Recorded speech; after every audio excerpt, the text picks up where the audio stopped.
नमस्कार दर्शक बंधु, चलतु जानिबा छोट पिलामानंकु काहेकि कला टीका लगा जाय थाए।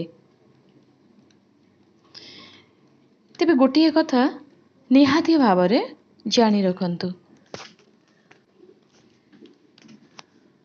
आम हिंदू धर्म रे बहुत महत्वपूर्ण कथा मान सबु कहा जायजे।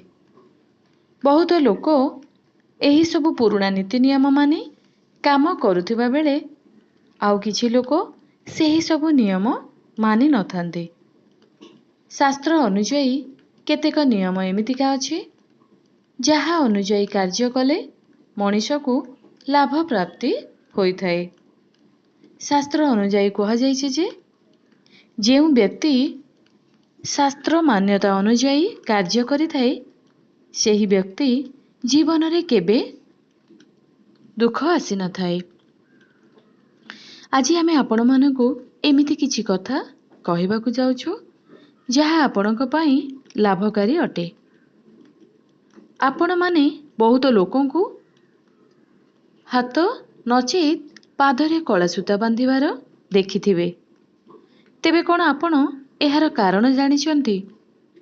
जदि जानि नाहंती तेबे आज आपणकु एहार मुख्य कारण विषय रे कहिबु।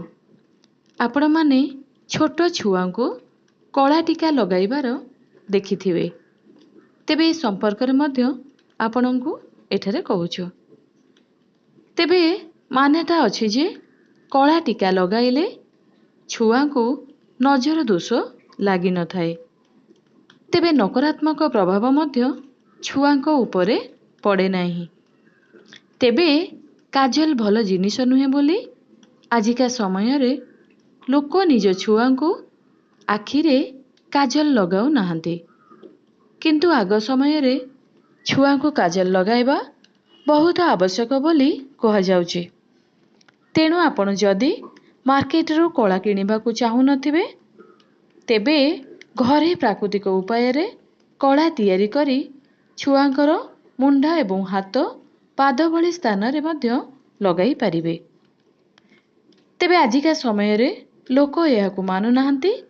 किंतु शास्त्र अनुଯାयी कला शनिदेव आउ राहु केतुर रंग होई थाए। एही रंग धारण करुथबा व्यक्ति जीवन बहुत असुविधा दूर होई थाए।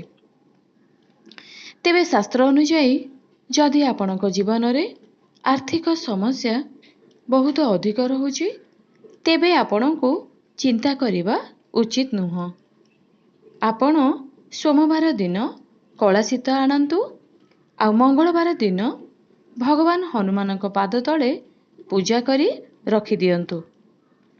एहा परे आपण हनुमानक पाद सिंदूर सेई सूतारे लगांतु आ निज तिजोरी रे रखंतु जेउठारे केही हाथ मारिबे नाही आउ ना काहाकू देखा जाउथिबो।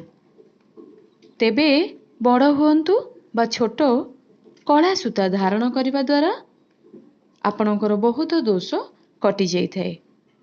एहाकू धारण करिबा शुभ अटे। सेथिपई आपण निज पाद नचेत हाथ नहले बेकेरे कला सूता निश्चिंत धारण करंतु।